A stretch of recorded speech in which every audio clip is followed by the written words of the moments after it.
beribadah. Mari bersama-sama kita berkatakan dengan iman Mazmur 91 sebagai doa kita. Dalam lindungan Allah, orang yang duduk dalam lindungan yang maha tinggi dan bermalam dalam naungan yang maha kuasa akan berkata kepada Tuhan, tempat perlindunganku dan kubu pertahananku, Allahku yang kupercayai. Sungguh, Dialah yang akan melepaskan engkau dari jerat penangkap burung, dari penyakit sampar yang busuk. Dengan kepaknya Ia akan menudungi engkau. Di bawah sayapnya engkau akan berlindung. Kesetiaannya ialah perisai dan pagar tembok. Engkau tak usah takut terhadap kedahsyatan malam, terhadap panah yang terbang di waktu siang, terhadap penyakit sampar yang berjalan di dalam gelap, terhadap penyakit menular yang mengamuk di waktu petang. Walau 1.000 orang rebah di sisimu dan 10.000 di sebelah kananmu, tetapi itu tidak akan menimpamu. Engkau hanya menontonnya dengan matamu sendiri dan melihat pembalasan terhadap orang-orang fasik. Sebab Tuhan ialah tempat perlindunganmu, yang maha tinggi telah kau buat tempat perteduhanmu. Malapetaka tidak akan menimpa kamu, dan tulah tidak akan mendekat kepada kemahmu. Sebab malaikat-malaikatnya akan diperintahkannya kepadamu untuk menjaga engkau di segala jalanmu. Mereka akan menatang engkau di atas tangannya, supaya kakimu jangan terantuk kepada batu. Singa dan ular tedung akan kau langkahi. Engkau akan menginjak anak singa dan ular naga. Sungguh, hatinya melekat kepadaku, maka aku akan meluputkannya. Aku akan membentenginya, sebab ia mengenal namaku. Bila ia berseru kepadaku, aku akan menjawab. Aku akan menyertai dia dalam kesesakan. Aku akan meluputkannya dan memuliakannya. Dengan panjang umur akan kukenyangkan dia, dan akan kuperlihatkan kepadanya keselamatan daripadaku. Mari Bapak Ibu sekalian kita berdoa bagi negeri kita. Bapa, kami berdoa bagi Indonesia. Lawat bangsa kami Indonesia.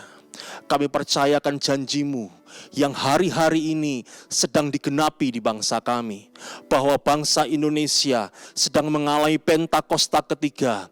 Penuaian jiwa yang terbesar dan yang terakhir sedang terjadi di tengah-tengah bangsa kami.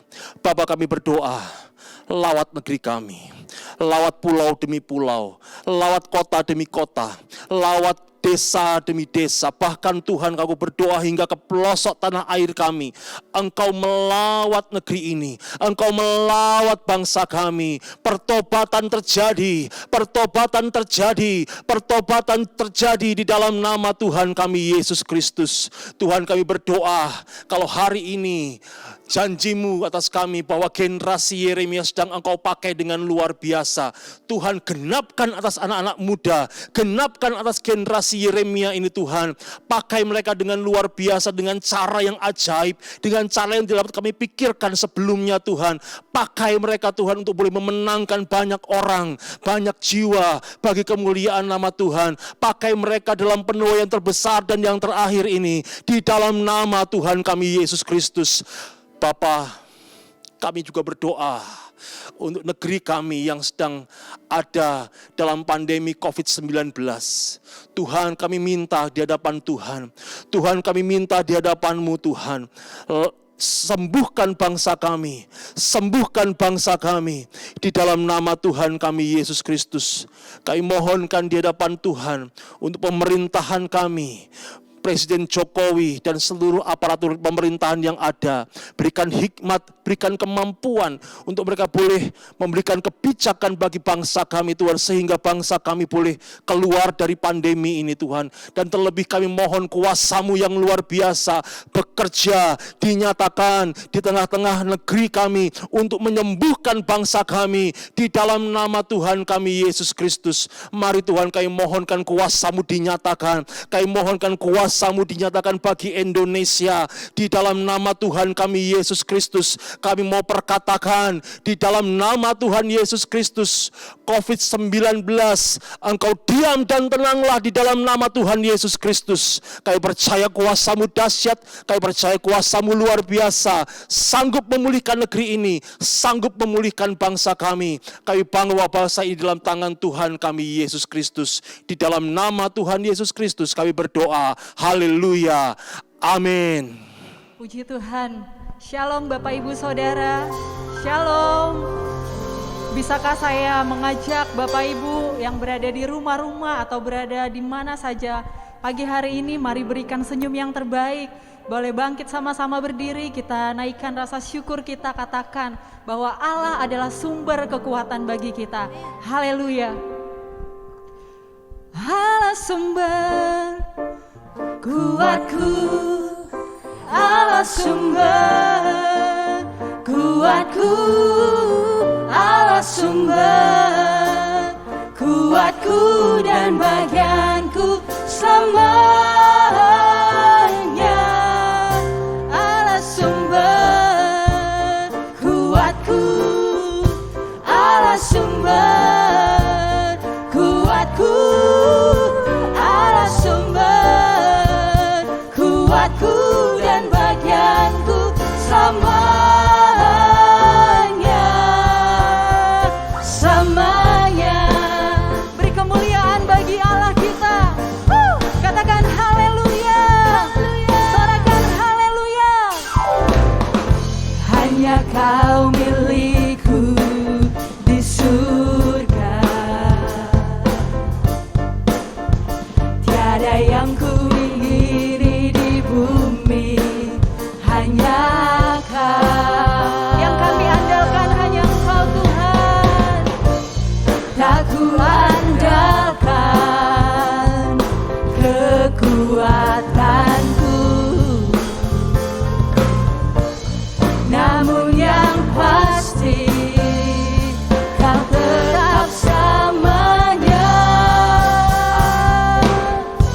Hanya Kau milikku di surga.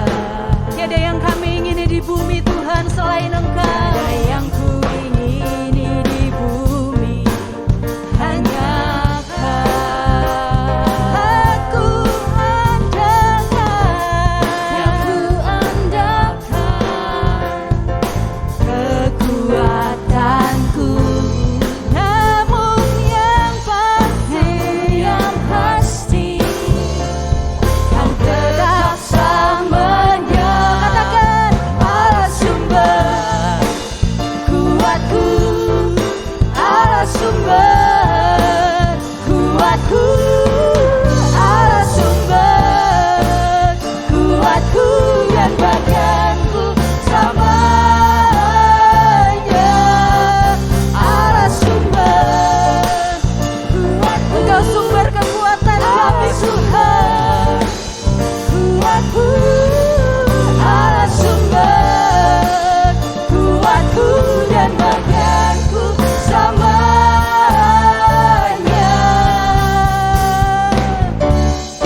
Allah sumber kuatku, Allah sumber kuatku, Allah sumber kuatku dan bagianku selamanya.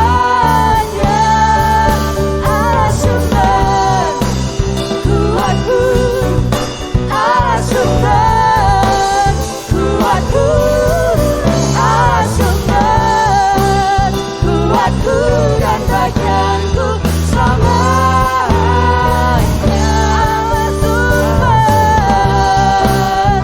kuatku. Mari bertepuk tangan. Allah sumber. Katakan bahwa Allah adalah sumber kekuatan kita. Allah sumber kuatku dan bagianku selamanya, selamanya, selamanya, selamanya. Sorakan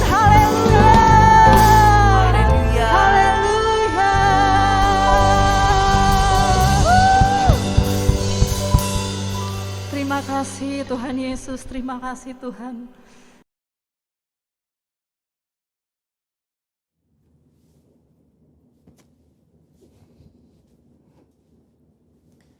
Shalom saudara, saya berdoa kita semua baik dalam lindungan Tuhan.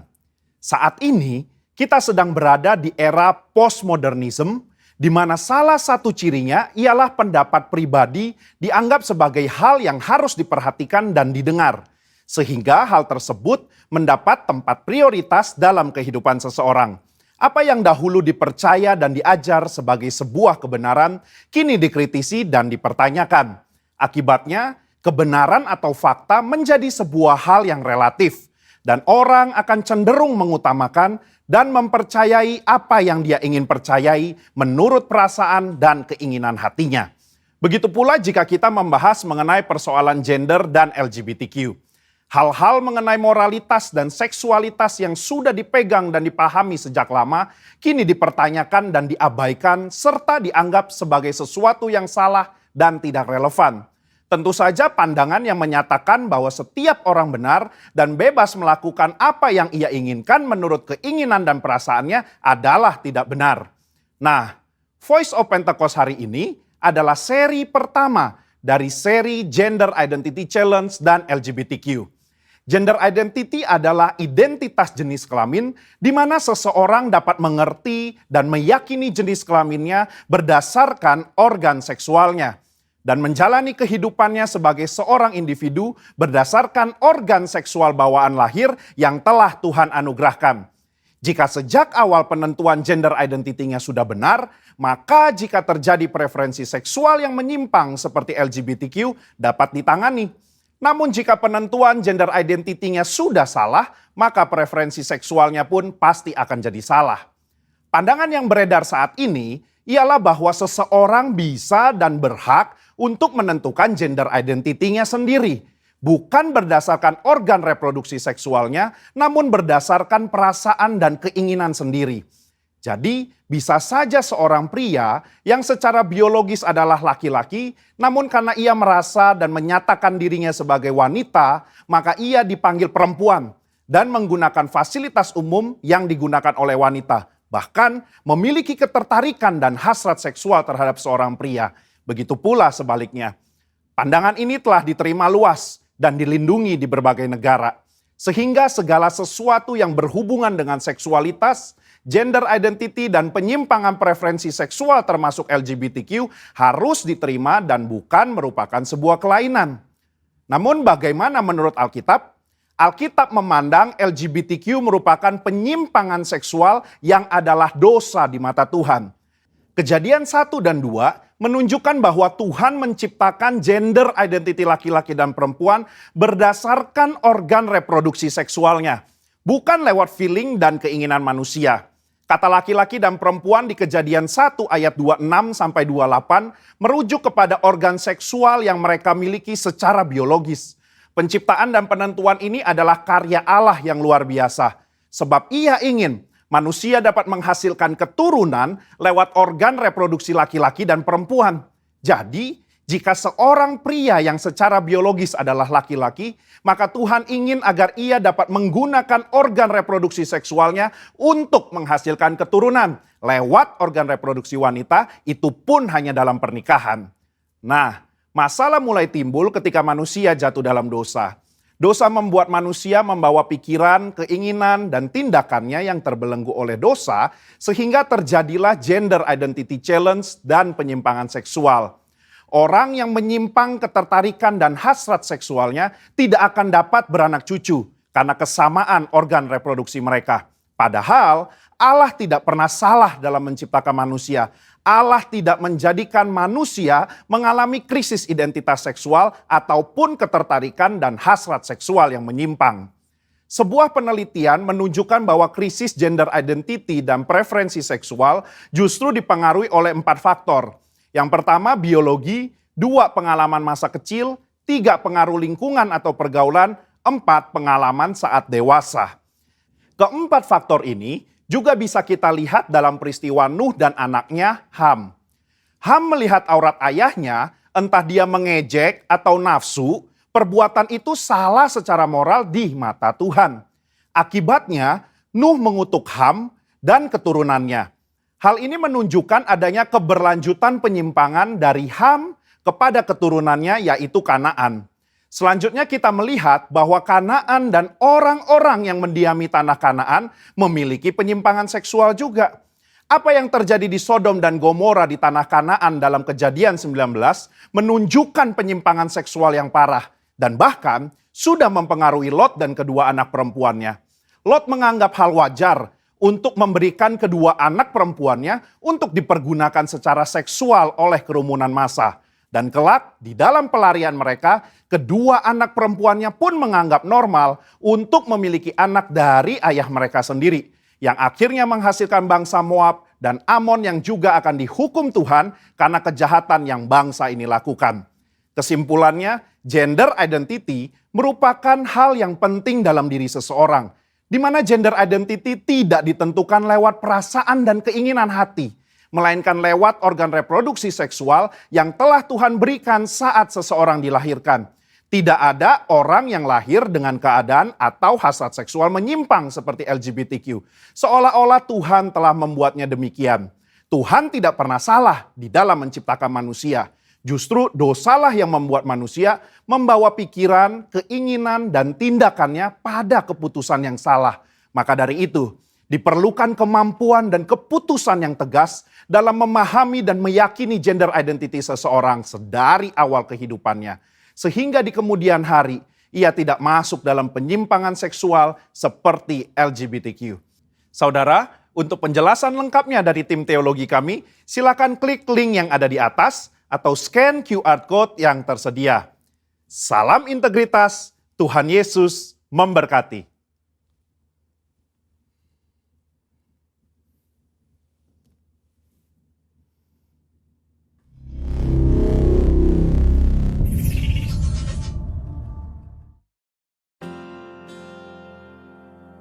Sebelum lebih lagi kita masuk dalam pujian penyembahan dan firman Tuhan, bersama-sama kita deklarasikan Pentakosta ketiga.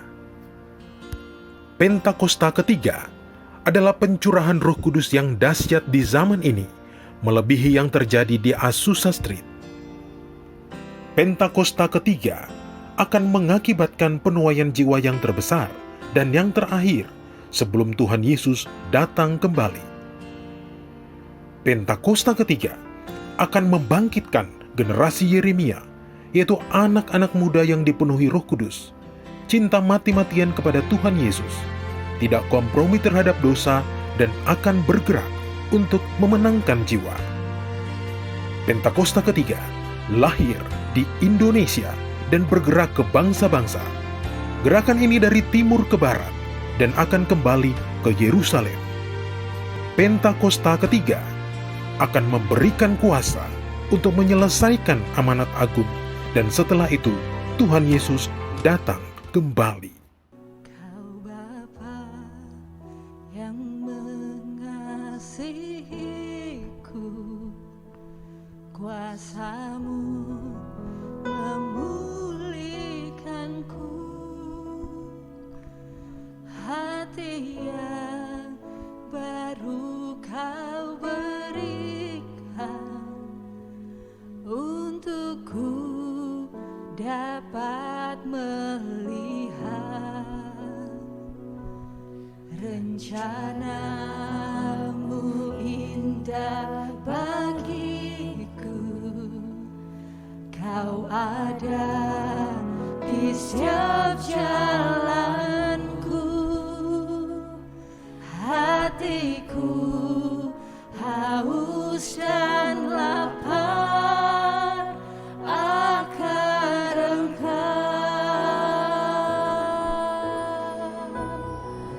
Kaulah segalanya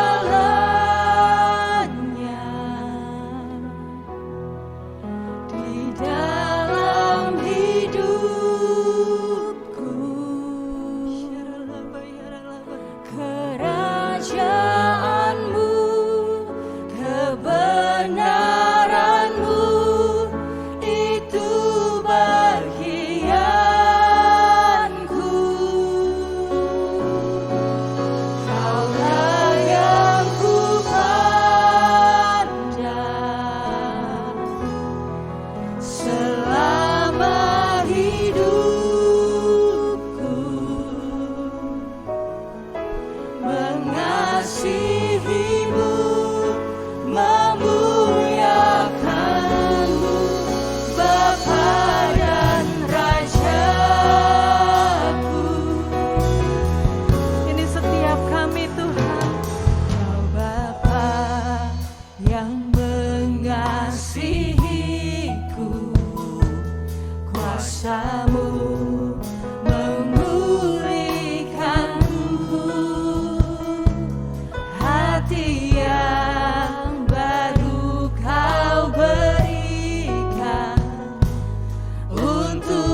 tadi kata-katakan, Kaulah segalanya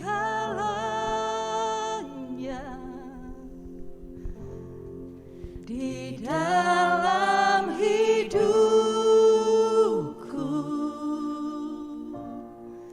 Kerajaanmu, kebenaranmu, itu bagianku. Kaulah yang kupandang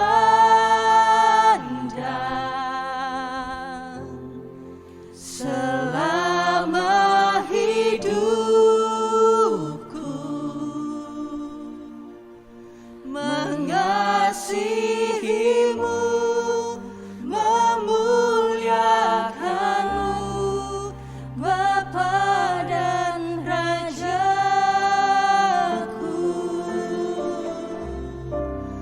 Kaulah segalanya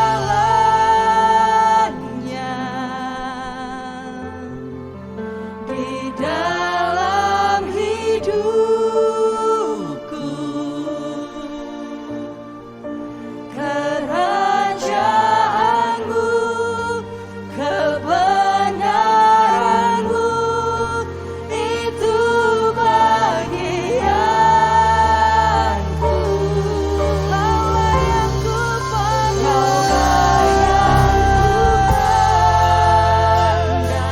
Terima kasih Tuhan. Selama hidupku, kami mau mengasihi-Mu Tuhan. Mengasihi-Mu, memuliakan-Mu, Bapa dan Rajaku. Kaulah segalanya, Kaulah segalanya di dalam hidup kami Tuhan. Kerajaanmu, kebenaranmu, itu bagianku.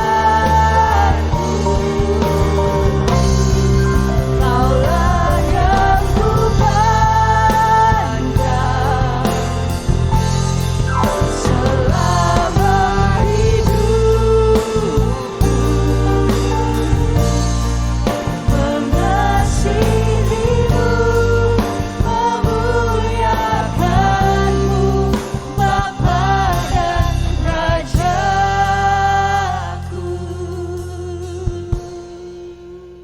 Shikaralabayaralabayaralabu, syaralabayaralabalaba. Terima kasih Tuhan selalu sayang kepada kami. Terima kasih Tuhan dari waktu ke waktu di dalam hidup kami Tuhan menyertai kami ya Bapa. Urapi kami terus Tuhan, urapi kami ya Bapa. Syaralabayaralabaya, syaralabayaralabaya.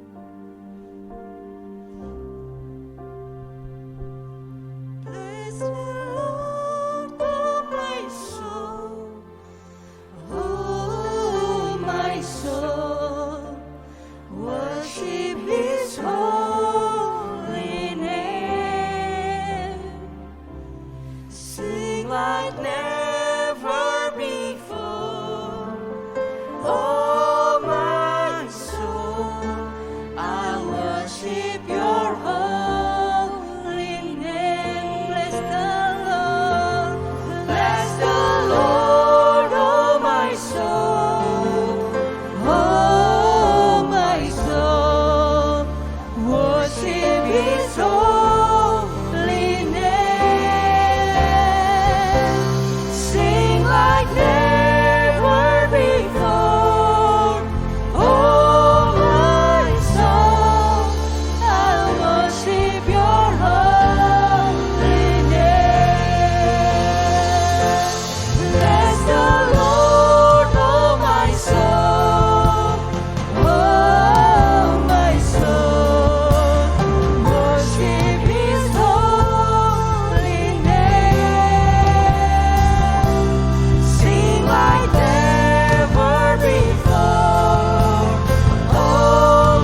Bapak Ibu Saudara, walaupun kita semua masih berada di tengah situasi pandemi COVID-19 sehingga kita tidak bisa datang ke gereja untuk bertatap muka, beribadah secara bersama-sama, tapi kita semua percaya bahwa Tuhan tetap menyertai kita secara luar biasa.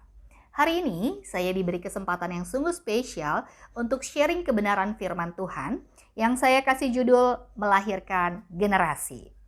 Sebelumnya, mari kita sama-sama buka dari kitab Kejadian 1 ayat 28. Saya akan bacakan untuk Bapak Ibu Saudara. Kejadian 1 ayat 28. Allah memberkati mereka, lalu Allah berfirman kepada mereka, "Beranak cuculah dan bertambah banyak. Penuhilah bumi dan taklukkanlah itu. Berkuasalah atas ikan-ikan di laut dan burung-burung di udara dan atas segala binatang yang merayap di bumi." Waktu Tuhan kasih perintah kepada manusia untuk beranak cucu dan bertambah banyak, ini bukan cuma sekedar perintah untuk memperbanyak keturunan secara lahiriah. Perintah ini bisa juga kita artikan bahwa Tuhan kepengen, Tuhan rindu, Tuhan mau kita semua manusia memperbanyak keturunannya, bertambah banyak secara rohani. Nah, untuk bisa memperbanyak keturunan, otomatis kita harus melalui suatu proses yang disebut melahirkan. Nah, melahirkan ini adalah suatu proses yang harus disengaja. Untuk sampai ke dalam proses melahirkan, kita harus melalui beberapa tahapan proses. Ada proses mengandung selama 9 bulan 10 hari. Dan sebelum mengandung ada proses yang namanya pembuahan. Nah, inisiasi proses pembuahan ini yang harus disengaja. Ya, walaupun kadang ada pasangan yang bilang ini si kecil lahirnya nggak disengaja, ini si kecil kebobolan. Tapi kalau kita lihat sejarah ke belakangnya, waktu proses pembuahan si kecil, kita tanya bapaknya, pasti pembuahannya disengaja, gitu ya. Oke, tapi hari ini kita nggak mau bahas panjang lebar soal pembuahan, karena judul sharing saya hari ini adalah melahirkan generasi. Oke, kita lanjutkan. Kita tadi udah sepakat, sebelum sampai ke dalam proses melahirkan, ada proses yang namanya mengandung dan pembuahan. Dan proses mengandung selama 9 bulan 10 hari dan sebelumnya, itu proses yang tidak bisa di skip. Proses yang tidak bisa, cuma 3 bulan aja, habis itu melahirkan, biar tidak terlalu banyak bobot berat badan yang naik gitu. Itu nggak bisa. Yang namanya proses melahirkan, itu bukan proses yang instan, bahkan cenderung merepotkan. Untuk Bapak Ibu Saudara yang pernah melewati fase proses melahirkan suatu generasi ini, pasti tahu benar gimana repotnya. Bukan cuma sekedar secara finansial yang harus disiapkan untuk memenuhi kebutuhan si jabang bayi, tapi pasti juga harus persiapan secara mental, bahkan sering banget merepotkan seluruh keluarga besar. Nah, saking repotnya, saking ribetnya, saking banyak hal yang harus dipersiapkan, hari-hari ini beban melahirkan suatu generasi itu adalah beban yang pengennya di skip, tidak diambil oleh banyak pasangan. Saya sempat googling dan saya sempat cari beberapa contoh negara maju di wilayah Asia saja mengenai betapa minimnya atau turunnya angka kelahiran. Di sini bisa diartikan angka kelahiran itu adalah proses untuk beranak cucu dan bertambah banyak tadi. Oke. Di negara Tiongkok, angka kelahiran tahun 2020 dibandingkan tahun sebelumnya, yaitu tahun 2019, itu turun sekitar 14,9%. Wow, lebih dari 10%. Dan satu lagi, di Korea Selatan, angka kelahiran total mereka adalah 0,92%. Angka kelahiran terendah di dunia.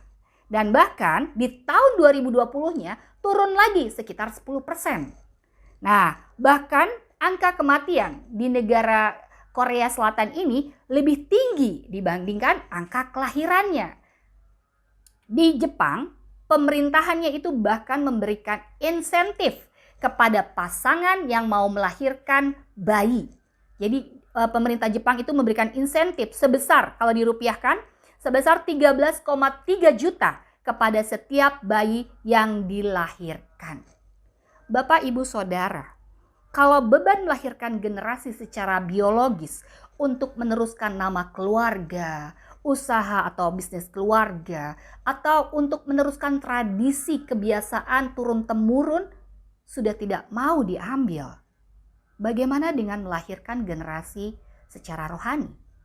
Wah, jangan sampai kita sama seperti dinosaurus, yaitu punah gitu ya.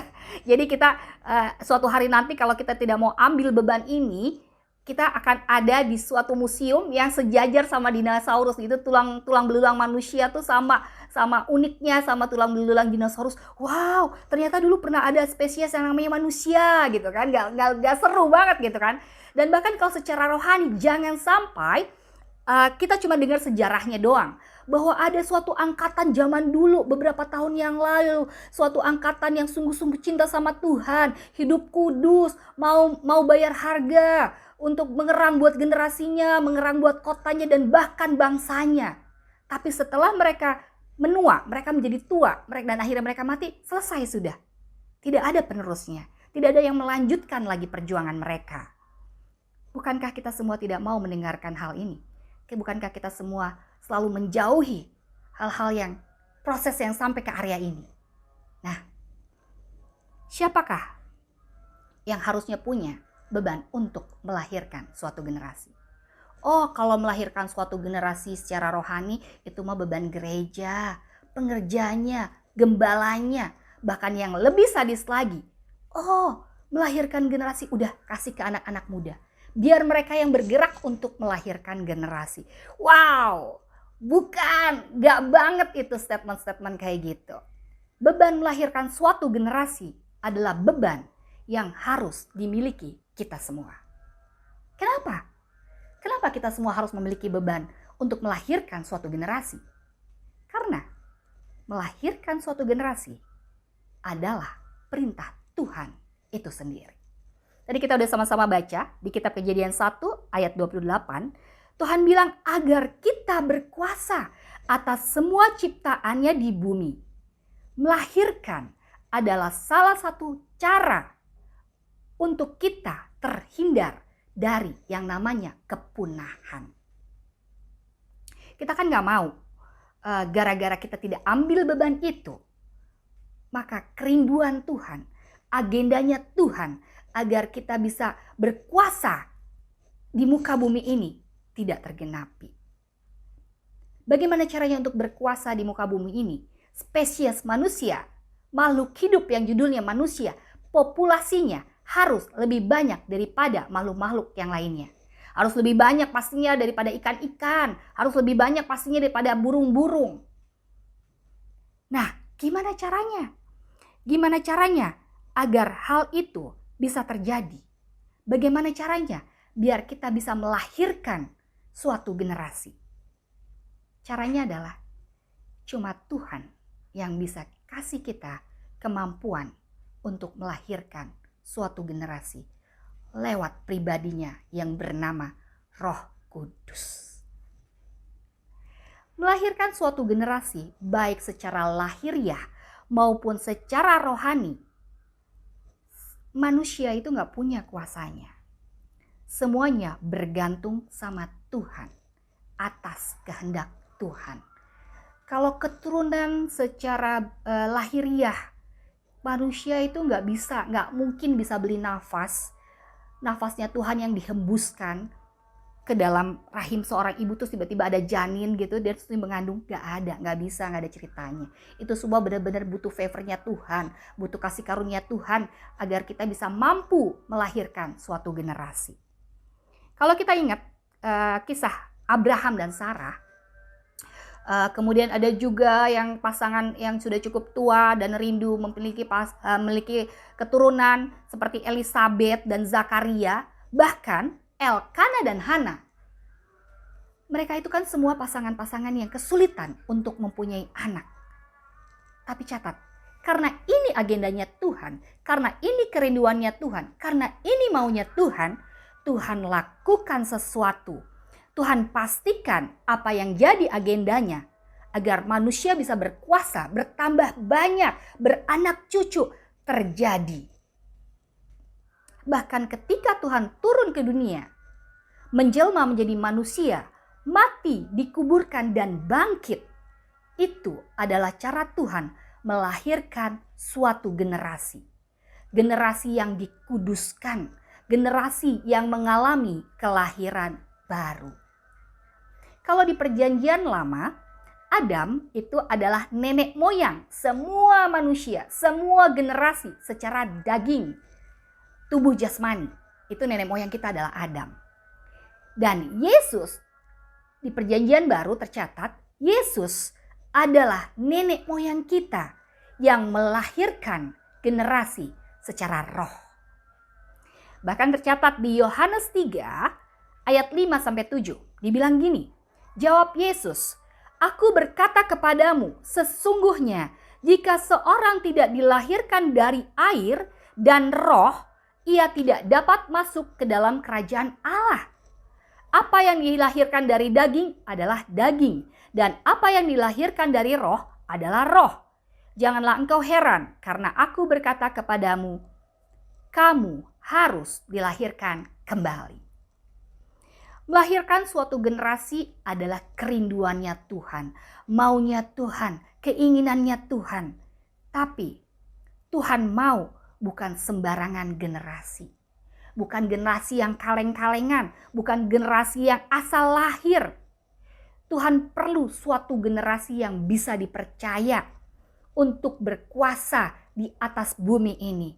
Generasi yang mau dipimpin sama Tuhan.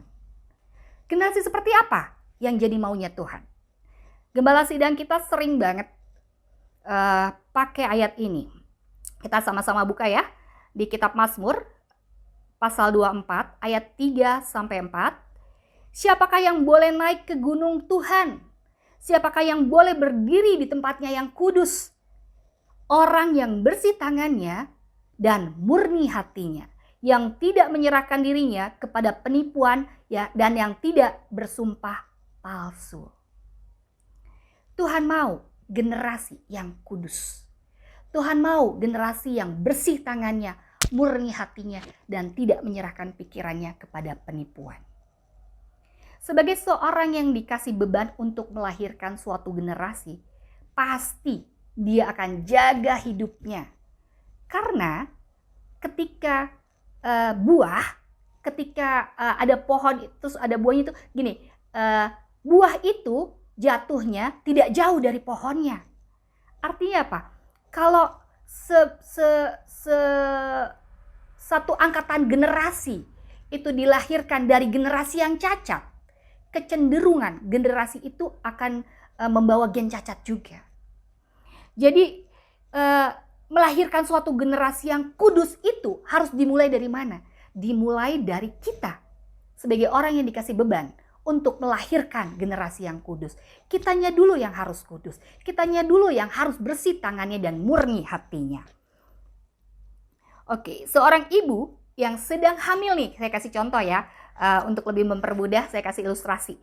Seorang ibu yang sedang hamil, dia tuh pasti jaga hidupnya, dia jaga makannya, dia jaga matanya, dia jaga hatinya, bahkan nih ya, bahkan ada kecenderungan kebiasaan ibu-ibu yang lagi hamil tuh mereka tuh nggak mau lihat orang jelek karena takut nanti anaknya lahir jelek gitu. Sampai segitunya dijaganya, gitu kan? Jadi dia tuh pengen seorang ibu yang sedang mengandung pasangan yang sedang menantikan keturunannya lahir, itu pasti akan jaga banget. Dia mau keturunannya, dia mau anaknya yang lahir itu punya kualitas yang jauh lebih baik daripada mereka. Jadi mereka harus punya standar dulu, standar yang tidak ecek-ecek, agar ketika generasinya lahir, ketika keturunannya lahir, setidaknya minimal mereka sudah ada di standar itu. Nah, seorang ibu akan jaga hidupnya, akan jaga apa yang didengar, apa yang dilihat. Yang seperti saya tadi bilang, dia nggak mau ngelihat orang jelek karena takut nanti anaknya jelek. Bahkan seorang ayah yang sedang menantikan anaknya lahir, dia akan bekerja lebih keras dari sebelumnya untuk memastikan ketika si jabang bayi ini lahir, semua kebutuhannya sudah terpenuhi. Kita mau generasi sesuai dengan maunya Tuhan. Maka pastikan kita lakukan apa yang Tuhan lakukan ketika, catat, kalau kita mau melahirkan generasi seperti yang Tuhan mau, generasi yang jadi maunya Tuhan, maka kita harus mau melakukan apa yang Tuhan lakukan ketika Ia melahirkan suatu generasi. Oke? Jadi Tuhan kan mau nih kita melahirkan suatu generasi yang kudus, yang murni hatinya, yang bersih tangannya, yang pikirannya tidak diserahkan kepada penipuan. Yesus tuh sudah kasih contoh apa yang dilakukan selama dia di muka bumi ini dalam proses melahirkan generasi. Jadi kita harus juga lakukan apa yang dia lakukan. Apa yang dia lakukan? Apa yang harus kita teladani? Tuhan bilang gini di Matius 28 ayat 19 sampai 20.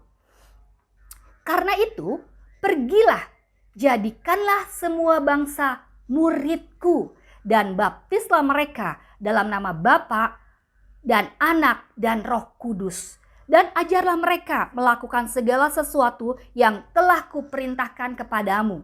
Dan ketahuilah, aku menyertai kamu senantiasa sampai akhir zaman.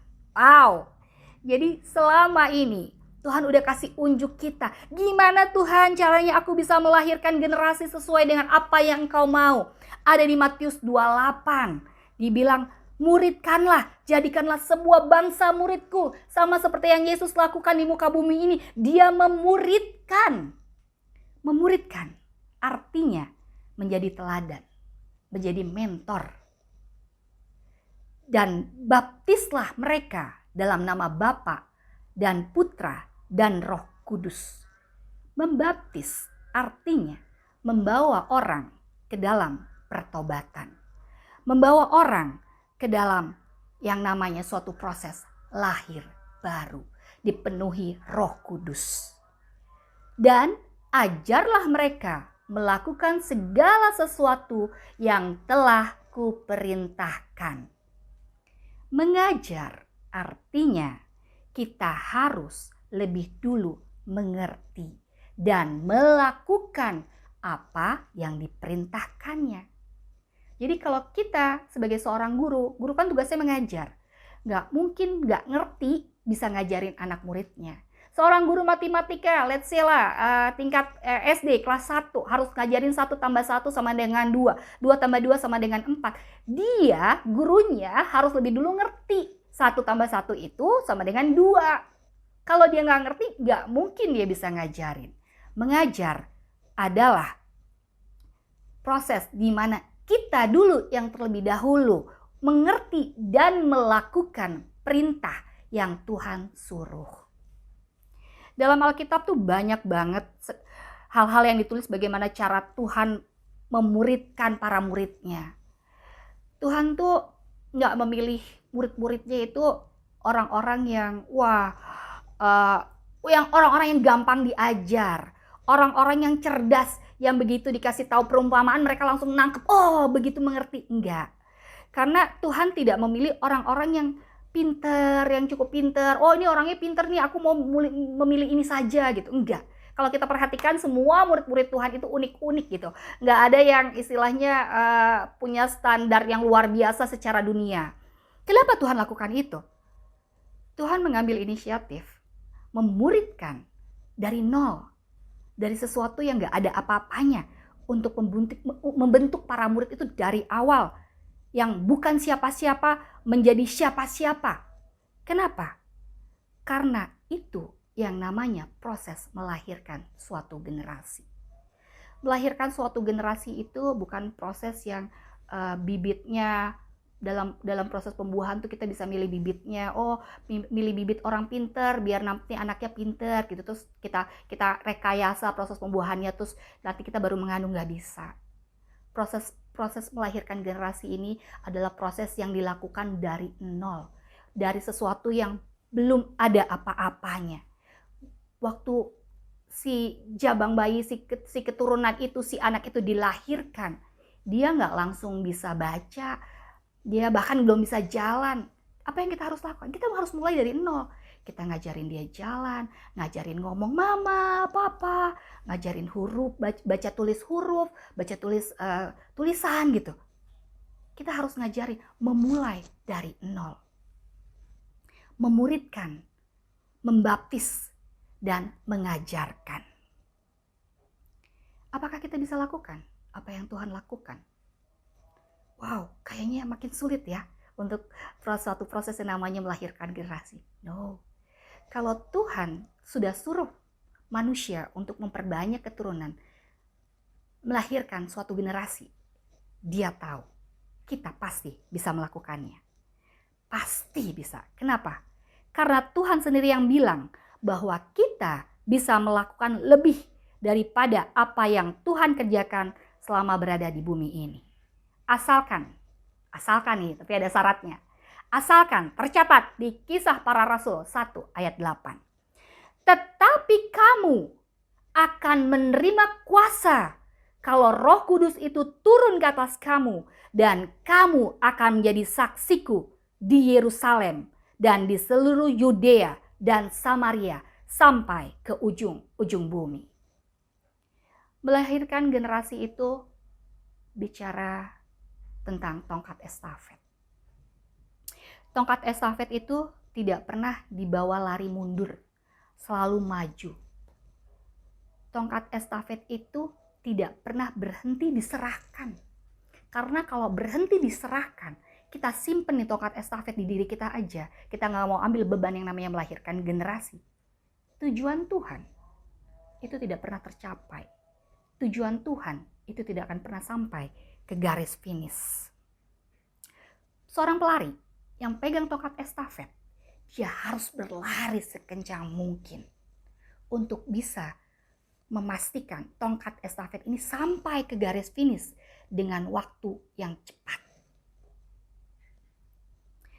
Saya mau tutup sharing firman saya dengan closing statement gini. Melahirkan generasi itu adalah beban kita semua untuk memastikan bumi ini dikuasai oleh generasi yang dipengenin sama Tuhan, untuk generasi yang jadi maunya Tuhan, generasi yang bersih tangannya, generasi yang murni hatinya, generasi yang tidak menyerahkan pikirannya kepada penipuan, generasi yang bisa dipakai Tuhan untuk menjadi messenger-messengernya di era Pentakosta ketiga ini. Generasi yang bisa dipimpin sama Tuhan untuk memenangkan jiwa, membawa berita keselamatan itu sampai ke ujung-ujung bumi. Apakah kita bisa melakukannya? Pasti bisa. Karena Tuhan sudah berikan kita Roh Kudus. Roh yang memampukan kita melakukan sesuatu di luar kemampuan kita. Mari sekarang sama-sama kita berdoa. Tuhan, terima kasih buat sharing firman Tuhan hari ini. Tuhan, kebenaran firman-Mu telah mengajarkan kami betapa kerinduan-Mu untuk kami bertambah banyak, untuk kami beranak cucu dan menguasai bumi ini, menguasai seluruh ciptaan-Mu di atas bumi ini. Tapi Tuhan mau kami bukan cuma sekedar melahirkan generasi yang biasa-biasa saja, generasi yang asal-asalan, generasi yang sekedarnya. Tapi Engkau mau kami melahirkan suatu generasi yang kudus, generasi yang bisa dipakai sama Tuhan untuk menyampaikan warta keselamatan itu ya Tuhan. Untuk dipakai sama Tuhan sebagai messenger di era Pentakosta ketiga ini. Untuk dipakai sama Tuhan memberitahukan ke seluruh jiwa-jiwa bahwa Tuhan Yesus datang untuk menyelamatkan kita semua. Tuhan, kami percaya beban itu siang hari ini Tuhan menjadi beban kami. Tuhan, kami mau ambil beban itu ya Tuhan. Kami mau ya Tuhan, kami mau dipakai sampai sama Engkau di era Pentakosta ketiga ini Tuhan. Sebagai orang-orang yang punya beban melahirkan generasi yang memulai sesuatu dari nol. Dan kami tahu, kami sanggup melakukannya. Karena Engkau telah memberi kami jalannya. Karena Engkau telah mengajarkan kami. Karena Engkau telah memberi kami teladannya. Dan karena Engkau telah memberikan Roh-Mu sendiri yang akan memimpin kami, yang akan memberikan kami kuasa untuk bisa melakukan lebih lagi dari apa yang Kau lakukan selama Engkau ada di bumi ini ya Tuhan. Terima kasih ya Tuhan Yesus. Di dalam nama Yesus kami sudah berdoa. Haleluya. Amin. Mari sebelum kita mengakhiri ibadah kita di hari ini, kita mau sama-sama terima berkat dari Tuhan. Mari kita angkat tangan kita. Terimalah berkat dari Bapa di surga, melalui anak yang tunggal Tuhan Yesus Kristus yang telah mati di kayu salib untuk menebus kita dari dosa-dosa kita, dan persekutuan Roh Kudus yang selalu menyertai kita, yang akan memberikan kita kuasa, yang akan memampukan kita untuk melakukan perkara-perkara ajaibnya mulai hari ini, bahkan sampai Tuhan Yesus datang kedua kali menjemput kita di awan-awan permai. Yang sudah terima berkat dan siap berkata, "Ini aku Tuhan, utuslah aku." Sama-sama katakan, amin. Terima kasih semuanya, selamat hari Minggu, Tuhan Yesus memberkati.